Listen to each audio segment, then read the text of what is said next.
Hola, bienvenidos al día 317 del reto 366 2024. El devocional de hoy se llama ¿Qué es la fe? Estudié Derecho en la universidad y ejercí como abogado durante varios años. Participé en muchos juicios penales en donde el juez le decía al jurado que tenía que llegar a un veredicto, pero no podían declarar al acusado culpable a menos que estuvieran satisfechos y de una forma se sintieran seguros. Cada veredicto era un acto de fe, pues el jurado no estaba allí en el momento en el que se cometió el crimen, por lo que tenían que creer en las pruebas. La fe y estar seguros no se oponen. El escritor de Hebreos dice, tener fe es tener la plena seguridad de recibir lo que se espera. Es estar convencidos de la realidad de cosas que no vemos. San Agustín escribió, Dios no espera que le sometamos nuestra fe sin razón, pero los mismos límites de nuestra razón hacen de la fe una necesidad. Proverbios 27 del 15 al 22. Vamos a leerlo en la nueva versión internacional. La mujer pendenciera es gotera constante en un día lluvioso. Quien la domine podrá dominar el viento y retener aceite en la mano derecha. El hierro se afila con el hierro y el hombre en el trato con el hermano. El que cuida de la higuera comerá de sus higos y el que vela por su amo recibirá honores. El que refleja el agua refleja el rostro, el corazón refleja la persona. La muerte y el destructor jamás se dan por satisfechos, y tampoco los ojos del hombre. En el crisol se prueba la plata y en el horno se prueba el oro. Ante las alabanzas, el pueblo. Aunque al necio lo muelas, lo remuelas y lo machaques como al grano, no le quitarás la necedad. Vamos a leer el comentario. Dice lo siguiente: la fe es el camino hacia la verdadera satisfacción. No puedo conseguir satisfacción, cantaba Mick Jagger en 1965.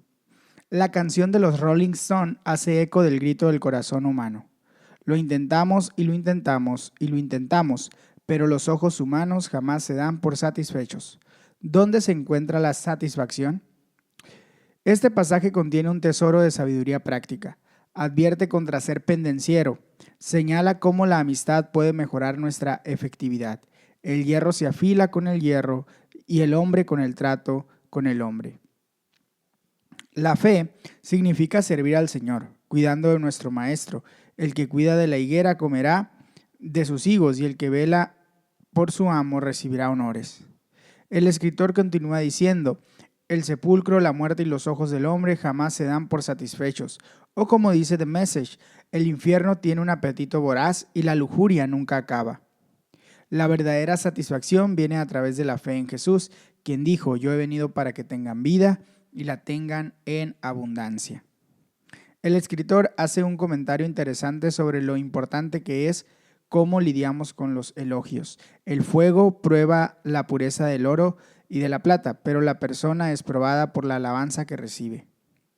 Cada vez que John Wimber recibía elogios solía decir, me quedo con tus palabras de apoyo, pero la gloria no me la quedo. La persona de fe reconoce que Dios es siempre la causa principal de cualquier éxito que tenga. Él nos creó y nos da los dones y las oportunidades que surgen en nuestro camino. Oramos, Señor, ayúdame a vivir una vida de fe, mirándote como mi Señor, dándote toda la gloria y sirviéndote cada día. Hebreos 11 del 1 al 16. Vamos a leerlo. Ahora bien, la fe es tener confianza en lo que esperamos, es tener certeza de lo que no vemos. Gracias a ella recibieron un testimonio favorable nuestros ancestros. Por la fe entendemos que el universo fue formado por la palabra de Dios, de modo que lo visible no provino de lo que se ve. Por la fe Abel ofreció a Dios un sacrificio más aceptable que el de Caín, y por ella recibió testimonio de ser justo, pues Dios aceptó su ofrenda. Por la fe Abel, a pesar de estar muerto, habla todavía. Por la fe Enoc fue sacado de este mundo sin experimentar la muerte. No fue hallado porque Dios se lo llevó. pero antes de ser llevado recibió testimonio de haber agradado a Dios. En realidad, sin fe es imposible agradar a Dios, ya que cualquiera que se acerca a Dios tiene que creer que Él existe y que recompensa a quienes lo buscan. Por la fe Noé, advertido sobre cosas que aún no se veían, con temor reverente construyó un arca para salvar a su familia. Por esa fe condenó al mundo y llegó a ser heredero de la justicia que viene por la fe. Por la fe Abraham, cuando fue llamado para ir a un lugar que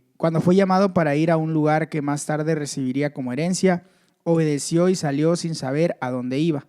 Por la fe se radicó como extranjero en la tierra prometida y habitó en tiendas de campaña con Isaac y Jacob, herederos también de la misma promesa, porque esperaba la ciudad de cimientos sólidos, de la cual Dios es arquitecto y constructor.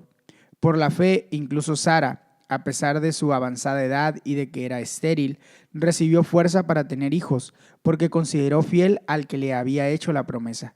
Así que de este solo hombre, ya en decadencia, nacieron descendientes numerosos como las estrellas del cielo e incontables como la arena de la orilla del mar. Todos ellos vivieron por la fe y murieron sin haber recibido las cosas prometidas. Más bien las miraron y les dieron la bienvenida desde la distancia. También confesaron que eran extranjeros y peregrinos en la tierra. Al expresarse así, claramente dieron a entender que andaban en busca de una patria. Si hubieran estado pensando en aquella patria de donde habían emigrado, habrían tenido oportunidad de regresar a ella. Antes bien, anhelaban una patria mejor, es decir, la celestial. Por lo tanto, Dios no se avergonzó de ser llamado su Dios y les preparó una ciudad. Vamos a leer el comentario sobre Hebreos. La fe es confianza en Dios. El hecho fundamental de la existencia es que esta confianza en Dios, esta fe, es la base firme de todo aquello que hace que valga la pena vivir la vida. Es el manejo que damos a aquello que no podemos ver. El acto de fe es lo que distinguió a nuestros antepasados, haciendo que destacaran entre las multitudes. ¿Cómo es esta fe en la práctica? La fe conduce a la comprensión. Por la fe entendemos que el universo fue formado por la palabra de Dios, de modo que lo visible no provino de lo que se ve. San Agustín señaló, la fe es el primer paso para comprender. La comprensión es la recompensa de la fe. Por lo tanto, no busquen comprender que pueden creer, pero crean que pueden entender. La fe agrada a Dios. Enoc agradó a Dios. Como resultado, fue sacado de este mundo sin experimentar la muerte. El escritor continúa explicando, en realidad sin fe es imposible agradar a Dios, ya que cualquiera que se acerca a Dios tiene que creer que Él existe y que recompensa a quienes lo buscan. La fe nos lleva a una intimidad con Dios. Por la fe, Noé construyó un barco en medio de la tierra seca. Fue advertido de cosas que no podían verse y actuó en lo que le dijeron. Como resultado, Noé se hizo íntimo de Dios. La fe significa decir sí a Dios. Por un acto de fe, Abraham dijo sí al llamado de Dios para viajar a un lugar desconocido que se convertiría en su hogar. Cuando se fue, no tenía ni idea de hacia dónde se dirigía. La verdadera fe nos compromete a la obediencia. Abraham dejó Ur de los Caldeos en el apogeo de su prosperidad. Oyó el llamado de Dios y obedeció y salió. No sabía a dónde iba, pero sabía con quién iba. Su fe trajo bendiciones a su familia, a su nación, a él, a ti y a mí. Confiaba en Dios e incluso cuando las pruebas apuntaban en dirección opuesta, él mantuvo su fe. La gran decepción de Abraham fue que su esposa no podía tener hijos para continuar la larga línea familiar. Leemos que la familia de Abraham estaba casi muerta. Abraham le creyó a Dios. No era que él nunca tuviera ninguna duda. De hecho, se cansó de esperar y tuvo una aventura con su criada. Afortunadamente, Dios no nos juzga sobre la base de nuestros errores, fracasos o líos. El Señor vio su firme actitud de fe. La fe va más allá de esta vida. Abraham adoptó una visión a largo plazo. Vivimos en una cultura instantánea. Todo es satisfacción instantánea. Abraham estaba en esto a largo plazo. Era como un extranjero. Vivía en tiendas de campaña. Sin embargo, él sabía a dónde lo había llamado Dios. No miró hacia atrás contemplando aquello que había dejado al dar su paso de fe. Más bien esperaba la ciudad de cimientos sólidos, de la cual Dios es arquitecto y constructor. La fe de Abel también tuvo un impacto duradero. Por la fe, Abel, a pesar de estar muerto, habla todavía. El escritor concluye: todos ellos vivieron por la fe y murieron sin haber recibido las cosas prometidas. Más bien, las reconocieron a lo lejos. Por lo tanto, Dios no se avergonzó de ser llamado su Dios y les preparó una ciudad. Señor, quiero complacerte hoy. Te busco sinceramente. Vamos a leer Ezequiel 22, versículo 23 al capítulo 23, versículo 49. Dice lo siguiente: la palabra del Señor vino a mí y me dijo: Hijo de hombre, dile a Israel, tú eres una tierra que no ha sido purificada ni mojada por la lluvia en el día de la ira. Hay una conspiración de sus príncipes en la que, como leones rugientes que despedazan su presa, devoran a las gentes, se apoderan de las riquezas, de los objetos de valor y aumentan el número de viudas. Sus sacerdotes violan mi ley y profanan mis objetos sagrados. Ellos no hacen distinción entre lo sagrado y lo profano, ni enseñan a otros la diferencia entre lo puro y lo impuro. Tampoco prestan atención a mis sábados.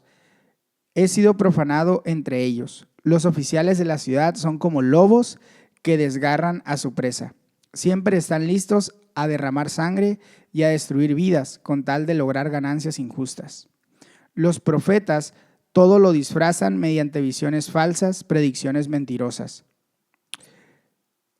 Alegan que lo ha dicho el Señor y Dios, cuando en realidad el Señor no les ha dicho nada.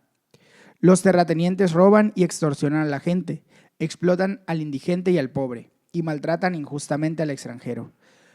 Yo he buscado entre ellos a alguien que construya un muro y se ponga en la brecha delante de mí por mi tierra, para que yo no la destruya, y no lo he hallado. Por eso derramaré mi ira sobre ellos, los consumiré con el fuego de mi ira y haré recaer sobre ellos todo el mal que han hecho, afirma el Señor y Dios. Ezequiel capítulo 23. La palabra del Señor vino a mí y me dijo: Hijo de hombre, te cuento que había dos mujeres, hijas de una misma madre. Desde jóvenes se hicieron prostitutas en Egipto. En esa tierra fueron manoseados sus pechos virginales fueron acariciados. La mayor se llamaba Aholá y la menor Aholibá. Me uní a ella, me dieron hijos e hijas. Aholá representa a Samaria y su hermana Aholibá a Jerusalén. Mientras Aholá me pertenecía, se prostituyó y se enamoró perdidamente de sus amantes los asirios. Todos ellos guerreros vestidos de color azul, gobernadores y oficiales, jóvenes apuestos y hábiles jinetes. Como una prostituta se entregó a lo mejor de los asirios, se contaminó con todos los ídolos por los que sintió pasión. Jamás abandonó la prostitución que había comenzado a practicar en Egipto. Desde su juventud fueron muchos los que se acostaron con ella, fueron muchos los que acariciaron sus pechos virginales y desahogaron su lujuria con ella. Por eso la entregué en manos de sus amantes, los asirios, con quienes ella se apasionó, y ellos la desnudaron, le quitaron sus hijos y sus hijas y la mataron a filo de espada. Fue tal el castigo que ella recibió que se convirtió en ejemplo para las mujeres. Aunque su hermana Aholibá vio esto, dio rienda suelta a sus pasiones y se prostituyó aún más que su hermana. Ella también se enamoró perdidamente de los asirios, todos ellos gobernadores y oficiales, guerreros vestidos con mucho lujo, hábiles jinetes y jóvenes muy apuestos. Yo pude darme cuenta de que ella se había contaminado y seguido el ejemplo de su hermana. Pero Aholibá llevó más allá sus prostituciones. Vio en la pared figuras de babilonios pintadas de rojo, con cinturones y amplios turbantes en la cabeza. Todos ellos tenían aspectos de oficiales y se parecían a los habitantes de Babilonia. Al verlos, se enamoró de ellos perdidamente y envió mensajeros a Babilonia. Los babilonios vinieron y se acostaron con ella en el lecho de sus pasiones. A tal punto la contaminaron con sus prostituciones que se hastió de ellos. Pero exhibiendo su desnudez, practicó con descaro la prostitución. Entonces me hastié de ella, como antes me había hastiado de su hermana. Pero ella multiplicó sus prostituciones, recordando los días de su juventud, cuando en Egipto había sido una prostituta. Allí se había enamorado perdidamente de sus amantes, cuyos genitales eran como los de un asno y su semen como el de un caballo. Así echó de menos la lujuria de su juventud, cuando los egipcios manoseaban sus senos y acariciaban sus pechos virginales. Por eso, Aholibá, así dice el Señor y Dios, voy a incitar contra ti a tus amantes, de los que te alejaste con disgusto. De todas partes traeré contra ti a los babilonios y a los caldeos, a los de Pecod, Soa y Coa, y con ellos a los asirios, todos ellos jóvenes apuestos, gobernantes y oficiales, guerreros y hombres distinguidos, montados a caballo. Vendrán contra ti con armas, carros de guerra y carretas, mucho pueblo con armadura, escudos y cascos. Les encargaré que te juzguen y te castigaré según sus costumbres. Descargaré sobre ti el furor de mi ira y ellos te maltratarán con furia. Te cortarán la nariz y las orejas. A tus sobrevivientes los matarán a filo de espada. Te arrebatarán a tus hijos y a tus hijas, y los que aún queden con vida serán consumidos por el fuego. Te arrancarán tus vestidos y te quitarán tus joyas. Así pondré fin a tu lujuria y a tu prostitución que comenzaste en Egipto. Ya no desearás esas cosas ni te acordarás más de Egipto. Así dice el Señor y Dios, voy a entregarte en manos de los que odias, en manos de los que te alejaste con disgusto. Ellos te tratarán con odio y te despojarán de todas tus posesiones. Te dejarán completamente desnuda y tus prostituciones quedarán al descubierto. Tu lujuria y tu promiscuidad son la causa de todo esto, porque te prostituiste con las naciones y te contaminaste con sus ídolos, por cuanto has seguido los pasos de tu hermana, en castigo beberás la misma copa. Así dice el Señor y Dios, beberás la copa de tu hermana, una copa grande y profunda, llena está de burla y escarnio, llena de embriaguez y dolor. Es la copa de ruina y destrucción, es la copa de tu hermana Samaria. La beberás hasta la última gota, la romperás en 1000 pedazos y te desgarrarás los pechos, porque yo lo he dicho, afirma el Señor y Dios. Por eso, así dice el Señor y Dios, por cuanto me has olvidado y me has dado la espalda, sufrirás las consecuencias de tu lujuria y de tus prostituciones. El Señor me dijo, hijo de hombre, ¿juzgarás tú a Aholá y a Aholibá? Échales en cara sus abominaciones. Ellas han cometido adulterio y tienen las manos manchadas de sangre. Han cometido adulterio con sus ídolos y hasta han sacrificado a los hijos que me dieron. Los han ofrecido como alimento a esos ídolos. Además, me han ofendido contaminando mi santuario y a la vez profanando mis sábados. El mismo día que sacrificaron a sus hijos para adorar a sus ídolos, entraron a mi santuario y lo profanaron, y lo hicieron en mi propia casa. Y por si fuera poco, mandaron a traer gente de muy lejos. Cuando esa gente llegó, ellas se bañaron, se pintaron los ojos y se adornaron con joyas. Luego se sentaron en un diván lujoso frente a una mesa donde previamente habían colocado el incienso y el aceite que me pertenece. Había ruido de una multitud despreocupada. Vinieron sabeos del desierto junto a gente común. Adornaron a las mujeres poniéndoles brazaletes en sus muñecas y hermosas coronas sobre sus cabezas. Pensé entonces en esa mujer desgastada por sus adulterios. Ahora vas a seguir aprovechándose de una mujer prostituta. Y se acostaron con ella como quien se acuesta con una prostituta. Fue así como se acostaron con esas mujeres lascivas llamadas Aholá y Aholibá. Pero los hombres justos les darán el castigo que merecen las mujeres asesinas y adúlteras, porque son unas adúlteras y tienen las manos manchadas de sangre.